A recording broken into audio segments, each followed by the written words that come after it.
Audio.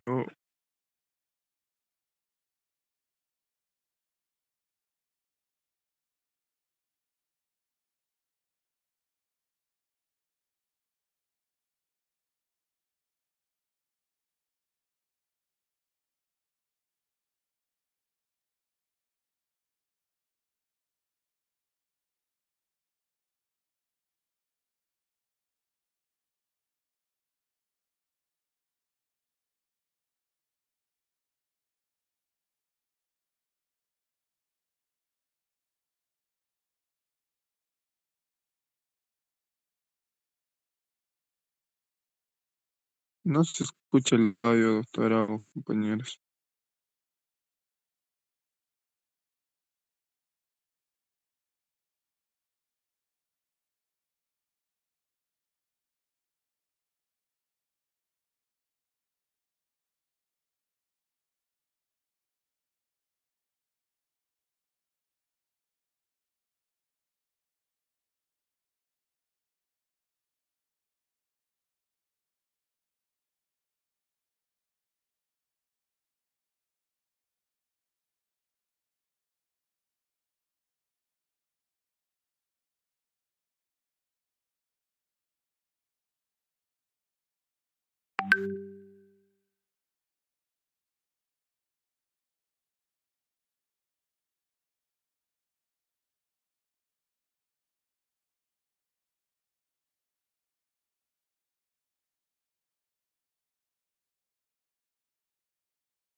Doctora, buenas noches. El video no tiene audio, por favor.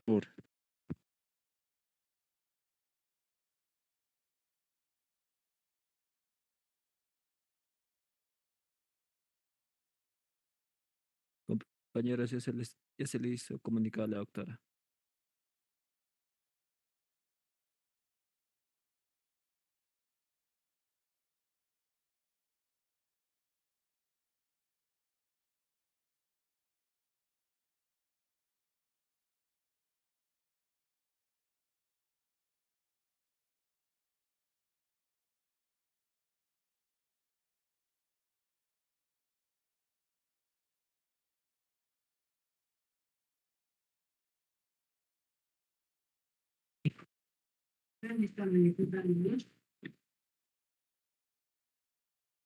¿Se escucha el audio?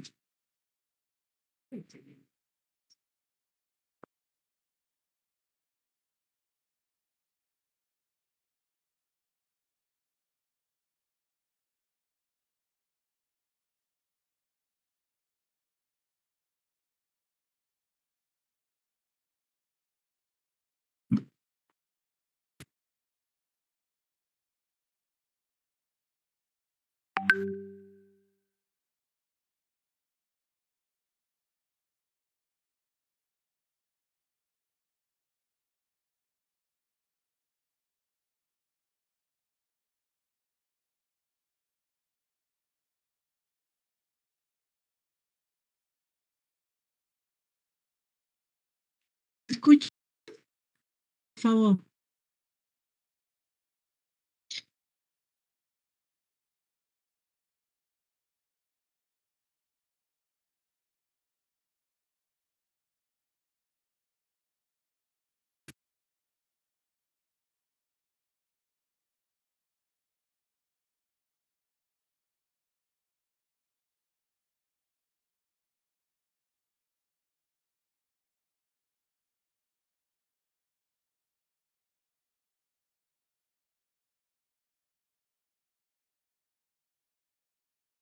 En 1990, pues, podía dictar 4, 5, 6 cursos. Eso sería, pues, una alucinación ahora, en donde eso resultaría imposible, ¿no? Entonces, dicto un curso que es el de Derecho de Obligaciones. ¿Y por qué me quedé con obligaciones y no me quedé con otros cursos?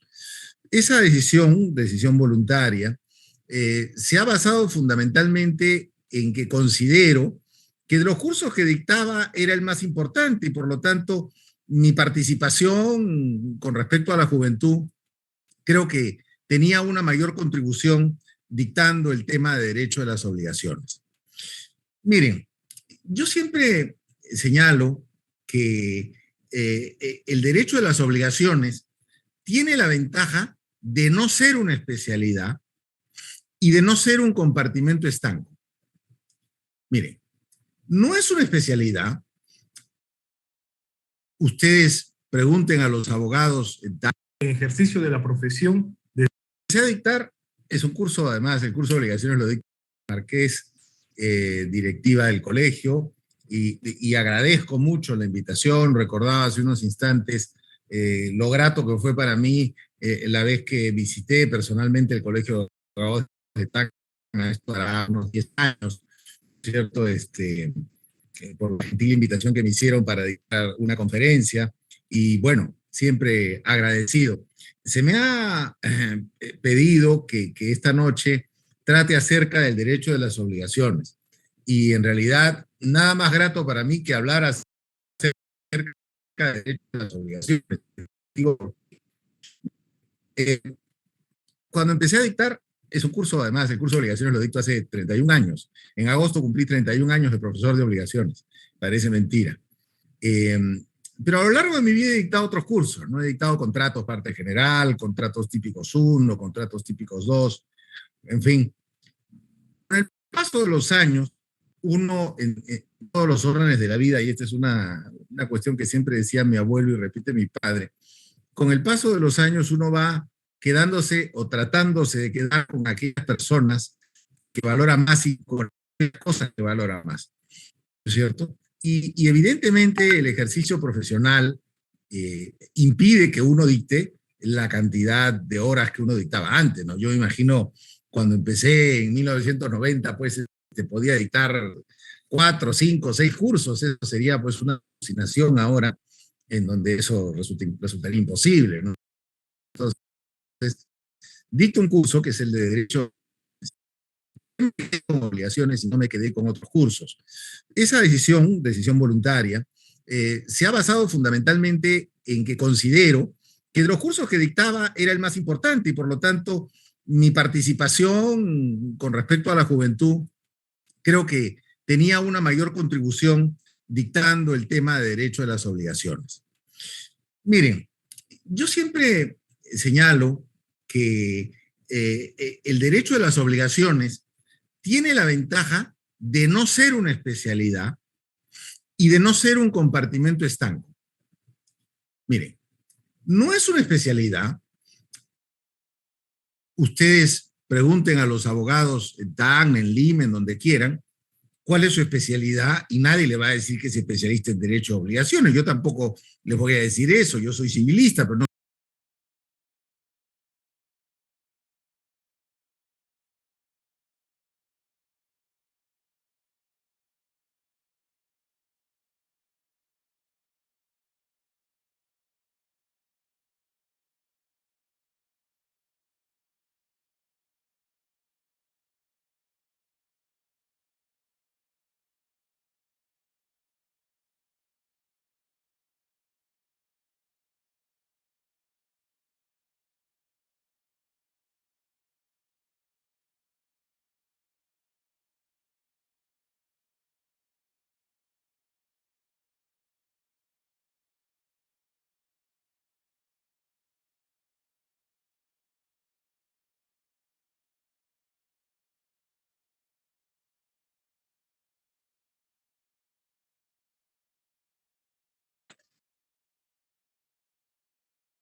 Ahora, ¿se escucha? No se escucha. Para empezar, caramba, ya un momentito.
¿Se escucha? No, doctora, no se escucha. Voy a reiniciar ya, por favor, y si no, pues lo dejo para mañana.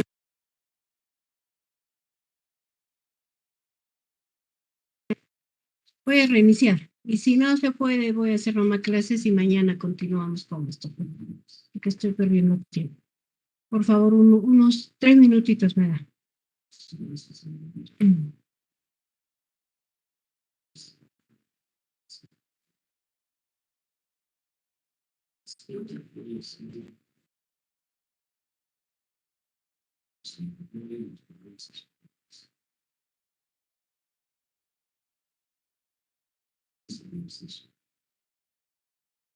Áreas. Pero especialmente lo que es objeto de ¿Escucha? de mi conferencia de esta tarde es precisamente el derecho a obligaciones. Entonces, ¿cómo entender Sí, el doctora, derecho recién. de la profesión ¿Ah? sin ¿Escucha? el derecho de Ahora. Sí, obligaciones? ya se escucha, doctora. Yo siempre digo Van a algo hacer la que presentación. aquí A ver, en el vamos a estudio ver. me escuchan repetirlo siempre. Hermano, yo encantado de ceder el uso de la palabra. Si alguien ha levantado la mano, no sé cuál es la... Todo, encantado de aconsejarte, pero de ayudarte a entrar en juicio, etcétera, en que considero que de los cursos que dictaba era el más importante y por lo tanto mi participación con respecto a la juventud creo que tenía una mayor contribución dictando el tema de derecho de las obligaciones.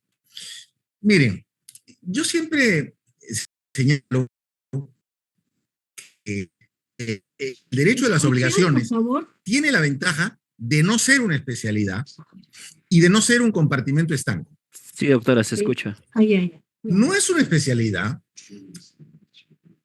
Ustedes pregunten a los abogados en TAN, en Lima, en donde quieran, cuál es su especialidad y nadie le va a decir que es especialista en derecho de obligaciones. O les voy a decir eso, yo soy civilista, pero no soy especialista en derecho de obligaciones. Y uno no es especialista en derecho de obligaciones porque las obligaciones, a diferencia de áreas específicas del ejercicio profesional, como sería el derecho el derecho, ¿cómo se llama?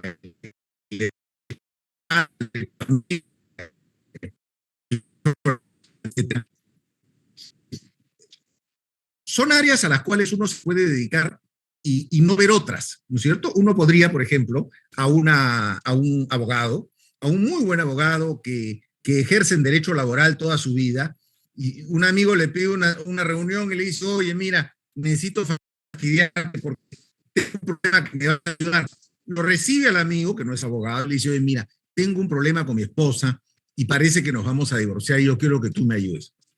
Y el amigo que es laboralista toda la vida y que no se dedicó nunca a derecho de familia, tiene todo el derecho de decirle, oye, mira, en realidad yo encantado de aconsejarte, pero de ayudarte en trámite, juicio, etcétera,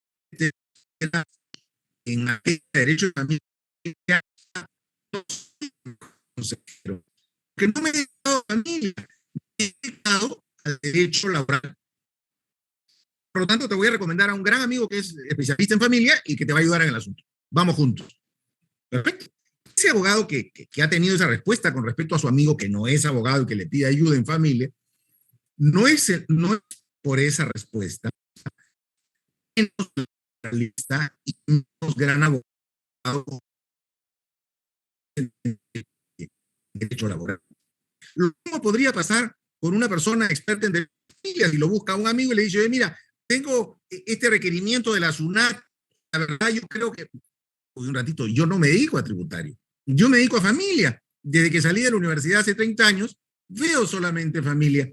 Te pido que me disculpes, pero te llevo donde un amigo que es especialista en tributario que te va a atender de las mil maravillas. Y por eso, el abogado que ha dado esa respuesta y que es especialista en familia, deja de ser precisamente, ¿no?, un gran abogado experto en derecho de familia. A ver, ¿cómo vamos a hacer? Veo que alguna persona ha levantado la mano, yo encantado de ceder el uso de la palabra. Si alguien ha levantado la mano, no sé cuál es la mecánica del evento, por eso pregunto. Yo encantado de ceder el uso de la palabra, pero cuénteme cómo procedo. Sí, doctor. Bueno, hasta el momento no se vio ningún... Sí, había una persona que levantó la mano, pero ya no la veo. Creo que se le fue. Sí, en todo caso, Ya. cualquier pregunta al finalizar, doctor, y Sí, claro. se la leo. ¿Listo, doctor? Claro que sí, con mucho gusto. Esperamos al final entonces. Bueno, entonces lo que quiero decir es lo siguiente. Al no ser un compartimento estanco, el derecho de obligaciones no es una especialidad. No es una especialidad porque está dentro de todas las áreas del derecho. O sea, lo que no podría decir un abogado laboralista, un abogado tributarista, un abogado especialista en derecho ambiental, en lo que fuere, lo que no podría decir es, oye, mira, me vas a disculpar, pero yo de obligaciones no tengo la menor idea. No podría dar esa respuesta. No podría dar esa respuesta como tampoco podría decir, mira, yo de derecho, yo de acto jurídico no tengo la menor idea, o de derecho no tengo la menor idea, porque ¿de qué tienes alguna idea? O sea, ¿cómo puedes ser abogado si no tienes ninguna idea de acto jurídico, de reales, de obligaciones y de contratos? O sea, ¿a qué te estás dedicando en el derecho, no es cierto?, que te permite ejercer la profesión y no tener ninguna idea en todas estas áreas. Pero especialmente lo que es objeto de mi conferencia de esta tarde es precisamente el derecho a obligaciones. Entonces, ¿cómo entender el desarrollo de la profesión sin el derecho de obligaciones? Además, yo siempre digo algo que aquí en mi estudio me escuchan repetirlo siempre, y es que todo termina en el derecho a obligaciones y contratos. O sea, una consulta en materia eléctrica, una consulta en materia de petróleo o un caso en materia minera, etcétera. Sí, probablemente uno no es especialista en petróleo y energía. El problema que se tiene seguramente está bien abordado en materia de las normas especiales por los abogados especialistas, pero todos esos problemas, ¿no es cierto?, seguramente tienen un común denominador: un incumplimiento contractual, una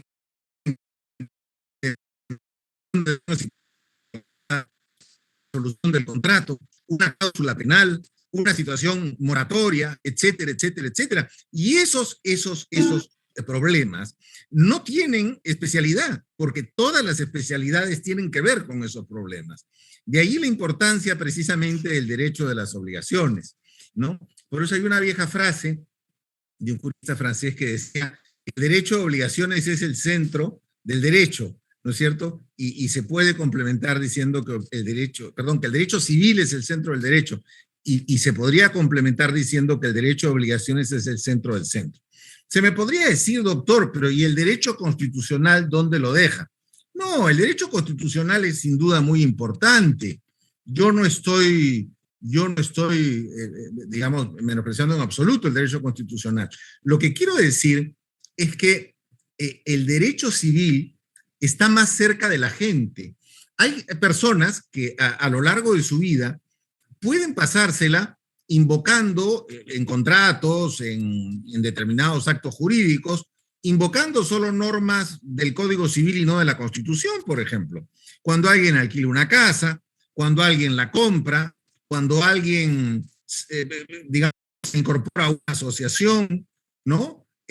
Cuando alguien casa, todas las normas que tienen que ver con lo que acabo de mencionar, las normas que van a ser invocadas en estos actos o contratos, son las normas del derecho civil. Esto no tiene que ver con una... Por supuesto que tiene que ver, pero el ciudadano común y corriente no tiene que llegar a la invocación de las normas constitucionales. Yo diría más bien que el ciudadano corriente, el ciudadano común y corriente, va a ser más feliz en su vida si es que no se ve obligado a invocar alguna norma constitucional, porque sus temas seguramente estarán invocando normas del derecho civil, ¿no? Lo que significa que su existencia en este mundo será más pacífica, normas de derecho constitucional. Además, el derecho constitucional sin duda ha hecho un desarrollo y hace un desarrollo permanente de derechos muy antiguos reconocidos por el derecho civil, ¿no es cierto? Lo que a veces se llama la constitucionalización del derecho civil. Yo lo he llamado al revés, yo he llamado a la civilización del derecho constitucional, porque hay muchos temas que han surgido en derecho civil y que hoy son tratados por el derecho constitucional, lo que me parece fabuloso, ¿no es cierto? Porque al final el derecho es uno solo, el ordenamiento jurídico es uno solo, ¿no? Y por lo tanto tienen que ser absolutamente complementarios. ¿Por qué es importante además el derecho de obligaciones? Porque el Código Civil tiene una regulación bastante extensa en obligaciones. Si mal no recuerdo, creo que son 219 artículos, todo un libro de derecho de obligaciones, un libro cuyo anteproyecto final fue hecho por el profesor Felipe Osterl, mi profesor también de derecho de obligaciones, un gran hombre, ¿no? Él fue decano del Colegio de Abogados de Lima, ministro de Justicia, último presidente del Congreso, presidente del Senado de la República y presidente del Congreso, justo cuando hubo el autogolpe del 5 de abril del 92, ¿no? Una persona, un demócrata, ¿no? Y un gran profesor, sin duda un gran profesor de Derecho de Obligaciones, dictó en la universidad como 50 años, más de 50 años, hasta que ya no pudo hacerlo porque se encontraba mal de salud. Bueno, este libro es un libro muy bien hecho. A ver, yo creo que cuando los libros están bien o mal hechos, se nota en varios aspectos. Un primer indicador es cuántas normas de libros se han modificado. Son muy pocas, ¿no? Los artículos de pago por consignación, algunos de los cuales yo no los hubiera modificado, y una norma adicional que es el 1236 sobre obligaciones de valor, y por ahí que no recuerdo otro artículo, ¿no? De los artículos modificados, sí, el caso de la concurrencia excepcionales del artículo 1217, si mal no recuerdo. Hay libros que tienen muchas modificaciones. Los libros, por ejemplo, por citar, el que sin duda debe concitar más modificaciones, que es el de familia y el de personas, ¿no? Que concitan muchas modificaciones. Pero no es que necesariamente se modifique estos libros porque no estén bien hechos, porque Familia fue un libro extraordinariamente bien hecho por el profesor Héctor Cornejo Chávez, sino porque la sociedad ha evolucionado de materia ha resultado necesario, ¿no?, establecer regulaciones nuevas en el derecho a familia, y por lo tanto se han hecho estas modificaciones también. En materia de obligaciones y contratos no ocurre lo propio. ¿Y por qué? Porque en materia de obligaciones y contratos, el tema se reduce a algo muy simple. Si estás obligado a algo, tienes que cumplirlo. El cumplimiento de la palabra empeñada o el cumplimiento de que la ley, de lo que la ley ordena que se cumpla, ¿no es cierto? De lo que la ley ordena que se cumpla. De tal manera que no hay mucho margen de acción. O sea, un código civil no podría modificar normas relativas al cumplimiento de las obligaciones, ablandando las exigencias del respectivo cumplimiento, en la medida de que hacer ello implicaría precisamente el germen de destrucción del propio derecho de obligaciones y contratos. Tampoco podría relajar las normas relativas al cumplimiento y a la obligatoriedad de los contratos, porque el camino sería el camino del desastre en materia de derecho, ¿no? Y si las obligaciones y los contratos terminan estando pintados en la pared y no sirven de nada por estar pintados en un papel mojado, entonces, simplemente esa sería la destrucción del derecho. Entonces, por esa razón es importante el libro de obligaciones, porque pasa precisamente por esa estructura, más allá del nacimiento de las obligaciones en virtud de la ley o del propio contrato, pasa por una estructura que asienta ese derecho y la obligatoriedad del cumplimiento de una serie de normas, al igual que las sanciones que se especifican en caso ello no ocurra. El libro de Derecho de Obligaciones, además, tiene una amplia regulación de temas.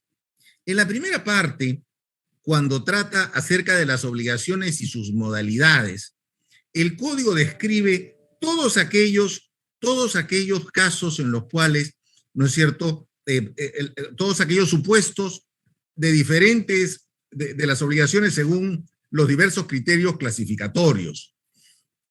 Un primer criterio, el gran criterio clasificatorio de las obligaciones, es aquel que las divide según su naturaleza, ¿no? Y según su naturaleza, las obligaciones son de dar, que implica la entrega de uno o más bienes, ¿no? El caso más emblemático, dar sumas de dinero.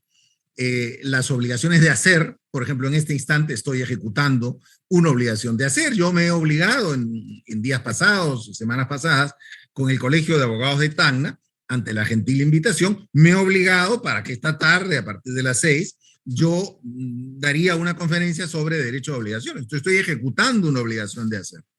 Ahora, claro, las obligaciones de hacer no necesariamente van a terminar en un hacer propiamente dicho.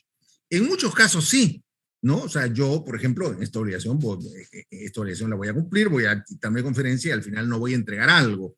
Pero hay casos en los que sí. Por ejemplo, aquella persona que contrae una obligación de hacer, aquel pintor, una persona o pinta un paisaje, o aquel escultor que uno lo contrata para que haga una escultura, lo contrata pues una municipalidad para que haga una obra, una escultura que va a ser colocada, un monumento, qué sé yo, en una plaza de la ciudad. Bueno, esa persona no es que cumpla solamente haciendo la escultura o pintando el cuadro. Tienen que entregarlos porque de lo contrario no tendría sentido. O al abogado, para poner un ejemplo más cercano a todos nosotros, al abogado al que el cliente le pide, ¿no? Contrata con el abogado para un informe legal sobre un caso determinado que atañe al cliente. Bueno, no basta que el abogado redacte el informe legal, sino que al final lo tiene que entregar al cliente, si no, no tendría ninguna utilidad. Claro, ahora uno podría preguntarse, ¿no? Bueno, pero ¿por qué se llaman obligaciones de hacer? Si finalmente estas tres de los últimos 3 ejemplos que usted ha dado concluyen en la entrega de algo, ¿por qué no se llaman obligaciones de dar? No se llaman obligaciones de dar porque el derecho y la doctrina coloca el acento fundamental en estas obligaciones en aquello que es más difícil al momento de su ejecución. Aquello que importa una labor de beneficio, si se quiere, para el deudor de la misma. Un abogado probablemente tenga que redactar una consulta en unas 10, 12 horas, un tema un tema que le va a llevar bastante tiempo en su estudio de abogados. Claro, o sea, son 10, 12 horas de trabajo del abogado. Eso es el hacer, la elaboración de la consulta legal o de la absolución de la consulta legal. Pero no podríamos nosotros decir que se cumple con esa obligación si es que el abogado, cuando el abogado termina de elaborar la consulta, o sea, el abogado dice, qué bueno, ya terminé de elaborar la consulta. Entonces, acabó todo. No, no acabó todo. Tienes que enviársela al cliente, ¿no es cierto? Antes, en un sobre, con un mensajero. Hoy, a través del correo electrónico. Pero en cualquiera de los dos casos, vas a remitírsela. O sea, vas a hacer una entrega al cliente de aquello que has hecho. O sea, la entrega coronará aquello que has ejecutado, ese hacer que has ejecutado. Entonces, lo que dice el derecho es, lo que se piensa en derecho es, bueno, a esta obligación no la vamos a llamar obligación de dar, porque el dar, si bien es indispensable para que se termine de cumplir, el dar implica una consecuencia natural de aquello que se ha hecho. De tal manera que el nombre propio y justo y pertinente para estas obligaciones debe ser precisamente el de obligaciones de hacer. O sea, en el caso de las de hacer, se llaman así las de hacer propiamente dichas, es decir, aquellas que terminan en un hacer propiamente, y las de hacer que terminan en un dar, ¿no? Las de hacer que terminan en un dar. Bueno, y están pues las obligaciones de no hacer. Las obligaciones de no hacer que son importantísimas también, y muchas veces, digamos, sobre ellas no se repara sobre la gran importancia que tienen. Nosotros, por ejemplo, en el ámbito abogadil, por el Código de Ética de los colegios de abogados, nosotros tenemos el deber de guardar el secreto profesional. Guardar el secreto profesional implica que aquello que conocemos en virtud del ejercicio de nuestra profesión, no se lo podemos contar a nadie. O sea, no puede ir alguien ni siquiera en tu estudio, fíjate, o sea, no puede ir alguien a tu estudio, terminas de entrevistarte con el nuevo cliente y reúnes a la gente y decirle, mire, les cuento la última, un caso de divorcio por infidelidad. No vas a hacer eso, no puedes hacer eso, porque tienes el deber de confidencialidad, y la confidencialidad implica guardar el secreto, ¿no es cierto?, más allá de la persona que vaya a colaborar contigo, viendo el caso en la oficina, lo verá seguramente un practicante, lo verá tu secretaria, pero ese deber, ¿no es cierto?, seguramente por las relaciones de trabajo se extenderá tanto al practicante como a la secretaria, ¿no es cierto?, y no cesará en el tiempo, es un deber de carácter indefinido. Bueno, esa es una obligación de no hacer. Yo no puedo revelar ese secreto. Estas obligaciones están, pues, digamos, en todos los ámbitos de la vida, ¿no es cierto? Cualquier artista de televisión no puede aparecer en otro canal de televisión sin autorización escrita del gerente del canal donde trabaja.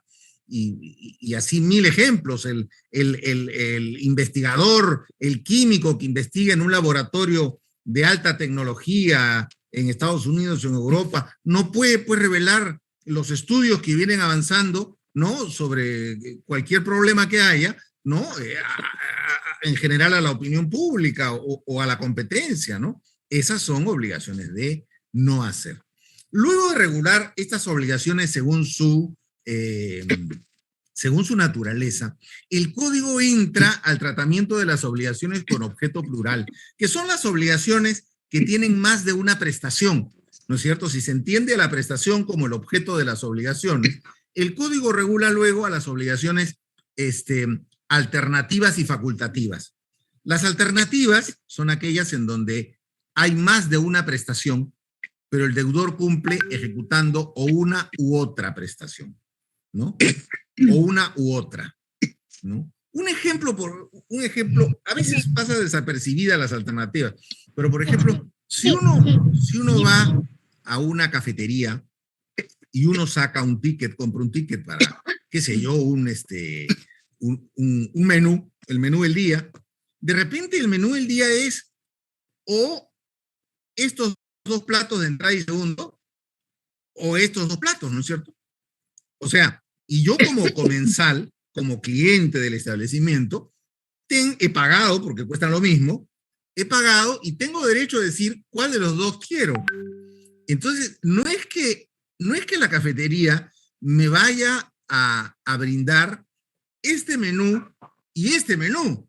La cafetería me va a brindar este menú o este menú. Y en el caso del ejemplo que estoy poniendo, ¿no? Quien elegiría sería el cliente. Quien elegiría sería precisamente el cliente. Esa es una obligación alternativa. Esta prestación o esta otra prestación. Las alternativas tienen que tener 2 o más prestaciones. Las obligaciones facultativas en la vida real tienen un gran ejemplo, que es el ejemplo por excelencia de las facultativas en el derecho peruano. Y no es otra cosa que el artículo 1237, las obligaciones contraídas en monedas extranjeras. Desde hace más de 30 años en el Perú hay absoluta libertad en materia de contratación con monedas extranjeras. Incluso la Constitución le da un respaldo al respecto. Bueno, ¿qué es lo que ocurre aquí? Yo puedo pagarte $1,000 y no pactamos que te lo tengo que entregar en dólares necesariamente, que podría ser un pacto en contrario de la regla. No pactamos eso.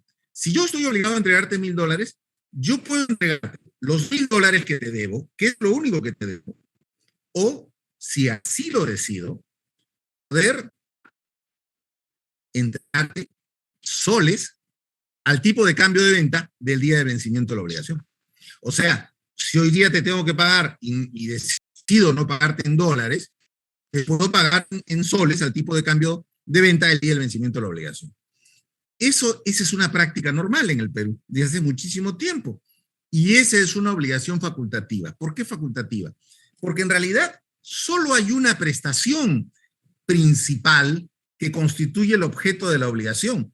Y la prestación principal que constituye el objeto de la obligación es aquella que consiste en dar los $1,000. Porque yo no te debo otra cosa, yo te doy $1,000. No te debo 4,000 y pico de soles, no, yo te doy $1,000.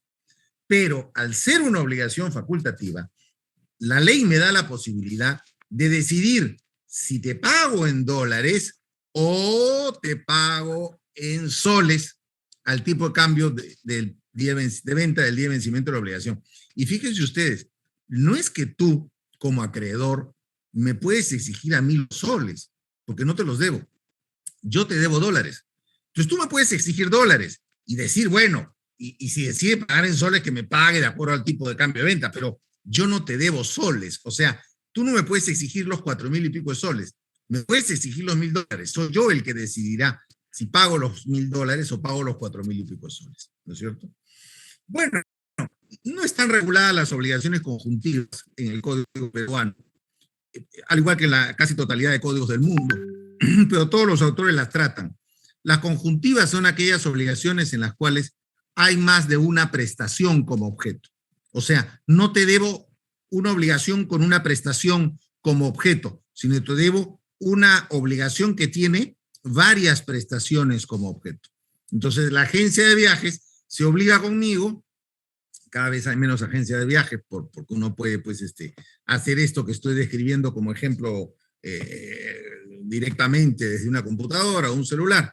Pero voy a una agencia de viajes, pido que me consigan un viaje, pues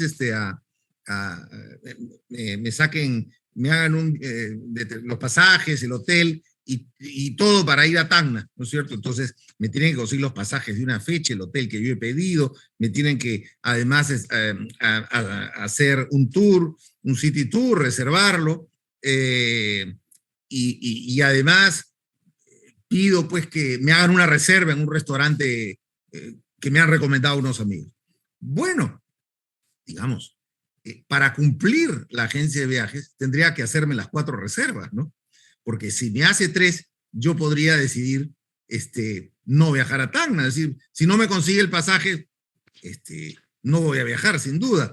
Pero incluso teóricamente, si no me consigue la reserva en el restaurante, podría ser tan importante para mí la reserva en el restaurante que la he puesto al mismo nivel que la reserva en el avión, la reserva en el hotel y el city tour.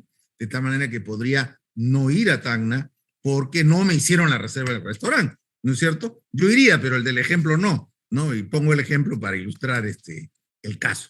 Bueno, esas son las... ¿Y por qué no se regulan las obligaciones conjuntivas en los códigos civiles? Muy, muy sencillo.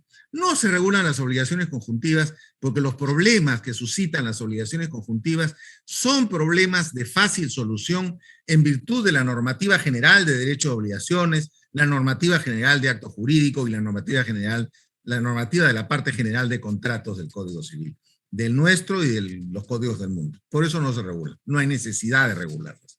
Y luego el código, para terminar lo relativo a la clasificación de las obligaciones, luego el código regula las obligaciones con pluralidad de sujeto. Regula pues las divisibles, las indivisibles, que tienen sobre todo que ver con lo relativo, ¿no?, hacia el objeto de la obligación, o sea, la prestación, es susceptible de dividirse entre tantos deudores como acreedores haya. Los dos deudores podrían pagar 60.000 soles a un acreedor. Pues, sí, cada uno le puede pagar 30. Si los dos deudores se obligan a pagar un automóvil a un acreedor, porque el auto no puede pagar la mitad. Es indivisible. La divisible es indivisible. Ya para por lo menos hablar en un curso regular, unas 6 u 8 horas, ¿ya?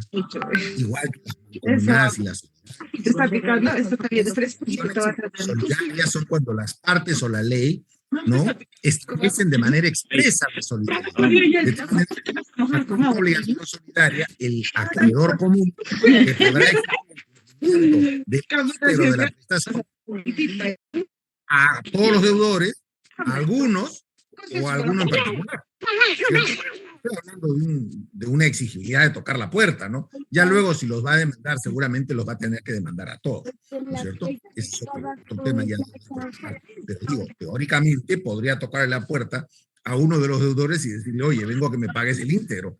Pero yo, ¿por qué el íntegro? Porque eres codeudor de una obligación solidaria, pues.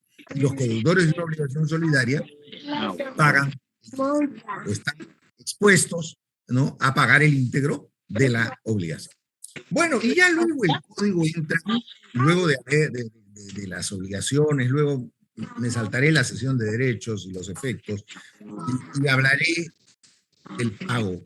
El pago en derecho de obligaciones, ¿no?, a diferencia de lo que la mayoría de gente nos contestaría en la calle si hacemos una encuesta, ¿no? Si hacemos una encuesta en las calles de Tacna o de Lima, en la calle, no en la puerta de una facultad de derecho, preguntamos a la gente, ¿qué cosa es pagar?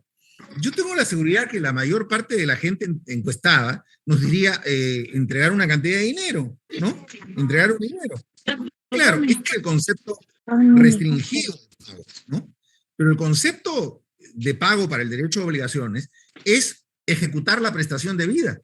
O sea, si yo te debo dinero, pago entregándote dinero. Si yo te debo un maletín, pago entregándote el maletín. Si yo te debo, yo debo dictar una conferencia, yo pago dictando la conferencia. Y si yo debo guardar un secreto, ¿no?, yo pago guardando el secreto. O sea, no hay que confundir el pago con la entrega de dinero. Entregar el dinero fruto de una obligación es pagar, pero no es el único pago, porque si el pago se restringiese al cumplimiento de obligaciones de dar sumas de dinero, eso significaría que solamente las obligaciones de dar sumas de dinero serían obligaciones que se pagarían. De tal manera que eso es así en derecho a obligaciones. Y bueno, el pago pues tiene todas sus relaciones, todo lo que... Compañera Jimena, su audio, por favor. Su audio, por favor, compañera Jimena. El pago por consignación, ¿no? Cuando que nos sirve como un mecanismo alternativo, seguramente cuando no puedo pagarle directamente al acreedor, o el acreedor no me quiere aceptar el pago, ¿no? Esto es toda una materia sobre la cual el pago indebido que en los libros, disculpen, en los libros lo llamamos con el profesor Osterling, ¿no?, el rostro deformado del pago, ¿no?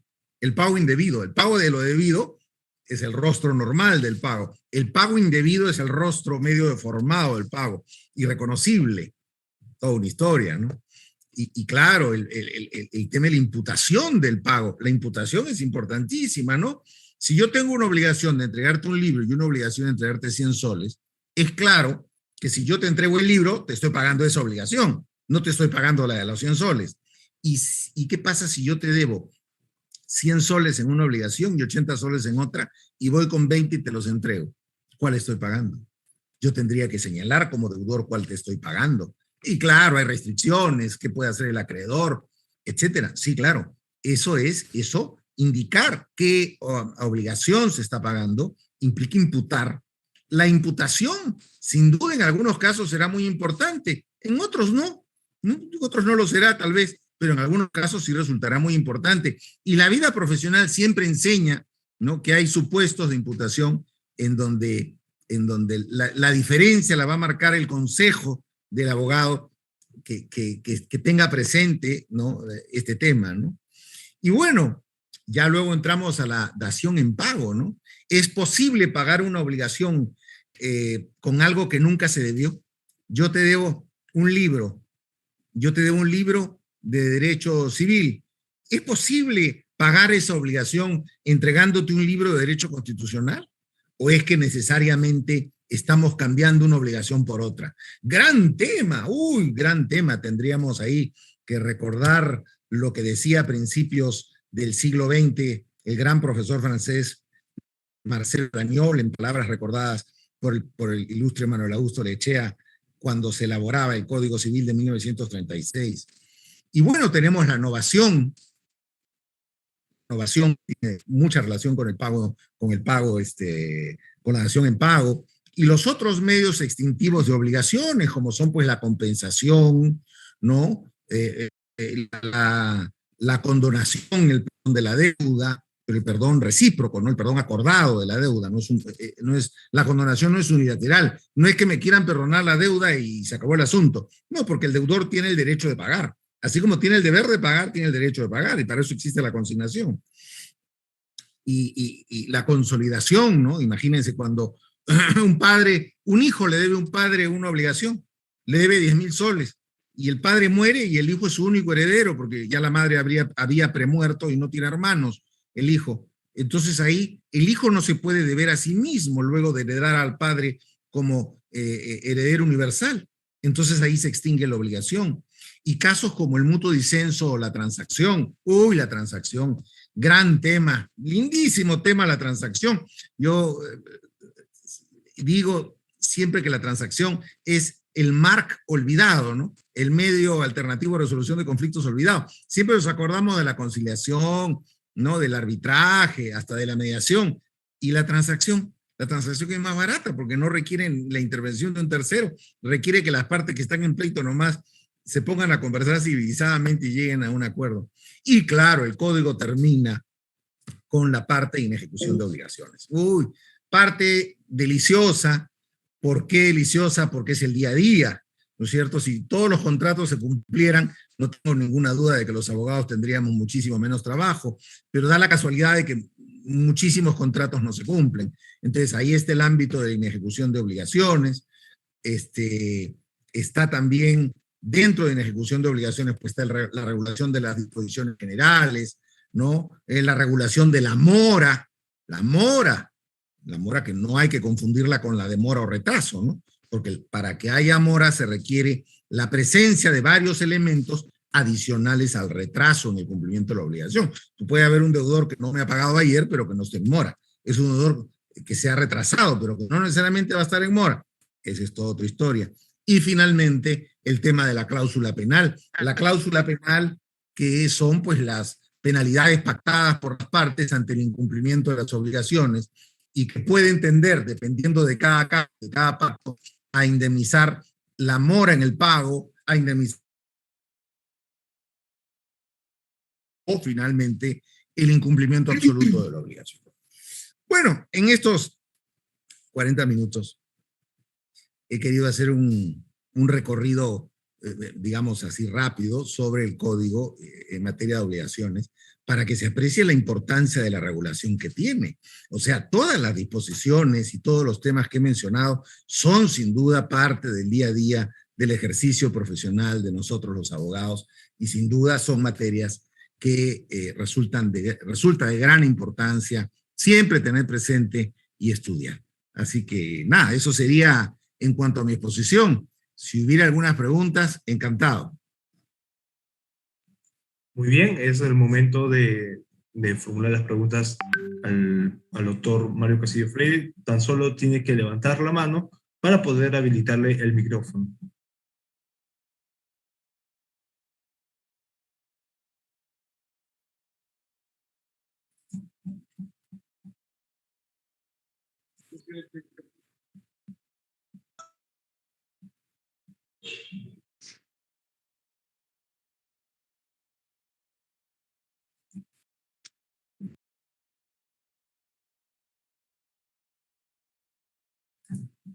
Muy bien, nuestro compañero Abelardo desea formular preguntas. Doctor, le comparto, le doy el acceso a Abelardo. Abelardo, por favor, adelante. Sí, doctor, muy buenas noches. Mire, no sé si necesariamente o exactamente eso sea quizá con todo lo que conviene a un tema general, porque bien ya usted ha explicado de qué temas, por ejemplo, para poder quizá hablar sobre la obligación de dar, obligaciones en conjunto son temas extensos, ¿no? Pero hay algo que sí me preocupaba y quisiera saber su opinión o qué percepción tiene frente a esto. Recuerdo haber leído en lo esencial de derecho que usted apuntaba de que una obligación, cuando se pretende tomar por la fuerza, no puede ser, o sea, no se puede, no podemos efectuarla nosotros.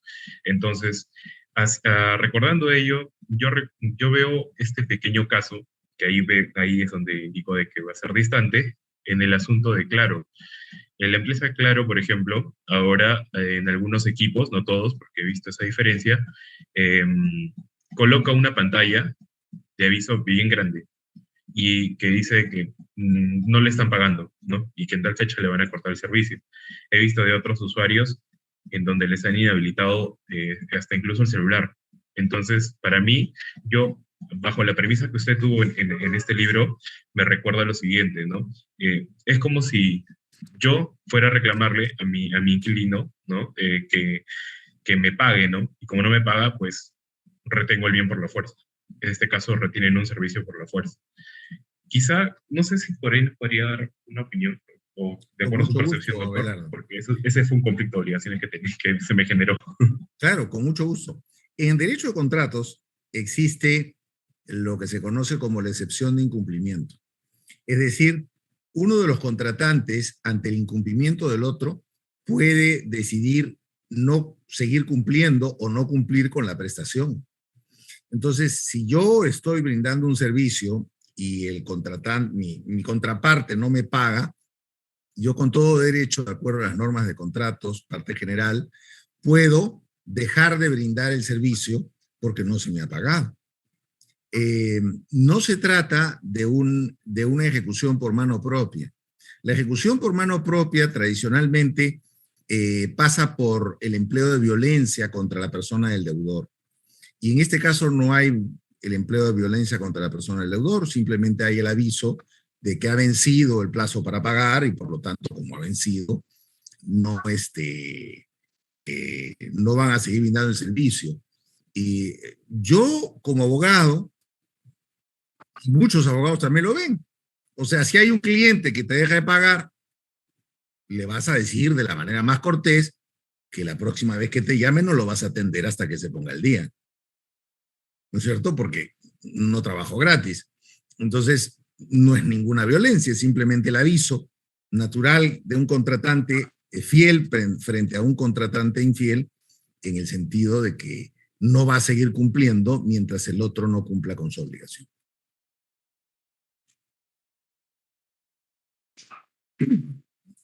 Muchas gracias, doctor Mario Castillo, por haber respondido Gracias. a la pregunta de Abelardo. No habiendo mayor pregunta, procederemos al acto seguido. A continuación, el reconocimiento, lectura de la resolución de reconocimiento número 0015-JD/ICAD del doctor Mario Castillo Freire, que estará a cargo la directora académica y... A ver, ¿me escuchan? Sí, doctora. Ya. Sí, Bueno, Yo creo que tienen que visualizarlo ya cada uno por su cuenta. Lo que yo quería resaltar era la importancia del derecho a obligaciones dentro del derecho civil, no solamente dentro del derecho civil, sino dentro de todo el contexto del derecho. Es una característica transversal que, que toca a todas las ramas del derecho. Por eso, en teoría y en doctrina, debemos tener bien claro esto de la importancia, la clasificación. Y en la cátedra de este curso yo he tomado como mi autor principal, este doctor Castillo Freire, ya que él es, se puede decir, es representante en cuanto a al derecho civil en el Perú, ¿no?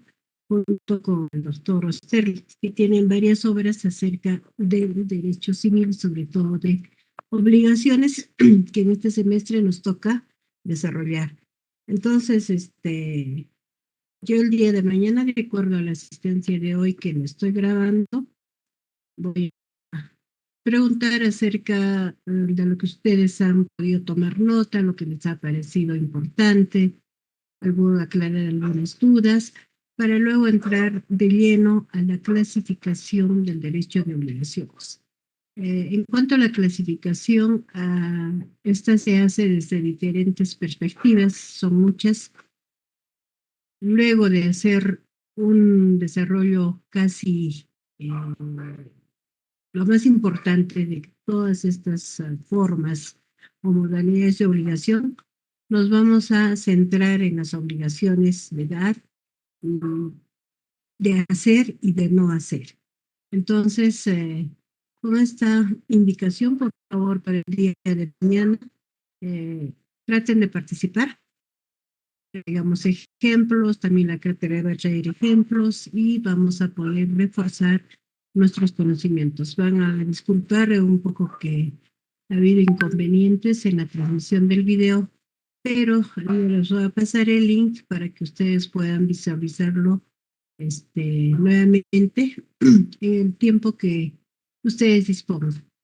Algunas indicaciones se le ha pasado al señor delegado y por favor, si ya tuvieran todos los grupos, están completos. Quisiera saber, señor Brian, ¿cuántos grupos tiene? ¿Cuántos le ha 16 pasado la grupos. relación de la conformación de los grupos para 16 darles grupos. los temas? ¿Ya todos? Sí, en su mayoría sí, pero el último grupo son 2 integrantes. ¿Son del curso de obligaciones o de epistemología? Y pues, obligaciones, doctor. Ya, ¿y de epistemología cuántos hay? No, estamos en el octavo, ¿no? Se ha equivocado. Sí, me he equivocado, me he equivocado. Ya, entonces, ¿cuántos grupos tienen? De 4. 16, doctor, ahorita. ¿Cuántos? 16 grupos tengo. Wow, 16. Sí, doctora, sí Dos, siguen ¿no? uniendo los nuevos, doctora.